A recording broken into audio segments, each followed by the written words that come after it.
আমরা আজকে খুব একটা সাধারণ রোগ নিয়ে আলোচনা করব, সেটা হচ্ছে হাত পায়ের জ্বালা পোড়া। অসংখ্য রোগীরা কিন্তু এই হাত পায়ে জ্বালা পোড়া রোগে ভুগে থাকে।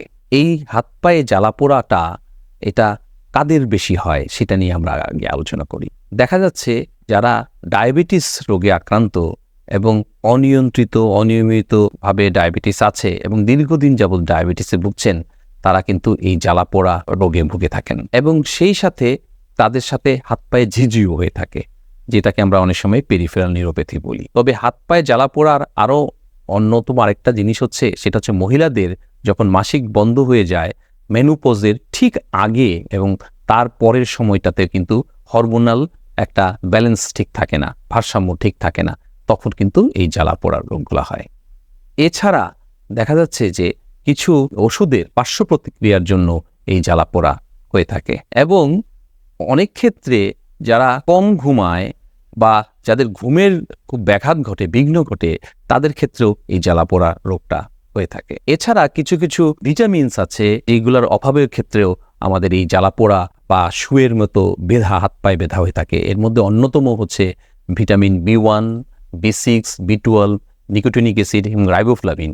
এই ভিটামিনসগুলোর জন্য অভাবেও কিন্তু জ্বালা পোড়া হয়। সেই সাথে ক্যালসিয়াম, ম্যাগনেসিয়াম, পটাশিয়াম, এগুলার অভাবজনিত কারণেও আমাদের এই জ্বালা পোড়া হতে থাকে। তাহলে এই জ্বালা পোড়াগুলা যখন হয়, এগুলা কিন্তু আসলে কোনো রোগ না, এটা একটা রোগের লক্ষণ বা উপসর্গ।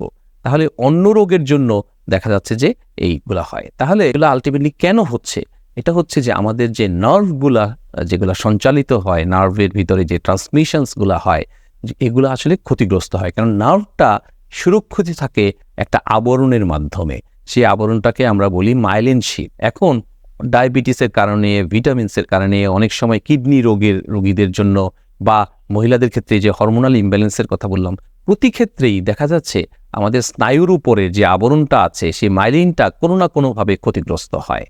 এই ক্ষতিগ্রস্ত হওয়ার জন্যই আমাদের এই জ্বালা পোড়াটা শুরু হয়।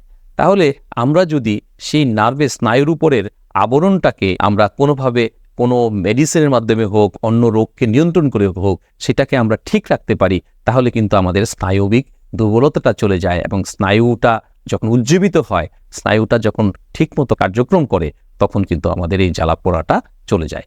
তবে বেশিরভাগ ক্ষেত্রেই কিন্তু এই আমাদের রোগগুলো নিয়ন্ত্রণ করার সাথে সাথে কিছু মেডিসিন আছে, সেগুলো দিয়ে সেটাকে নিয়ন্ত্রণ করা হয়। আর কিছু কিছু মেডিসিন বা ওষুধের পার্শ্ব প্রক্রিয়ার জন্য জ্বালা পোড়া হয়, সেগুলো যদি আমরা ঠিক মতো নির্ণয় করে সেগুলোকে বন্ধ করতে পারি, তাহলেও কিন্তু এই জ্বালা পোড়া রোগ থেকে আমরা মুক্তি পেতে পারি। ধন্যবাদ।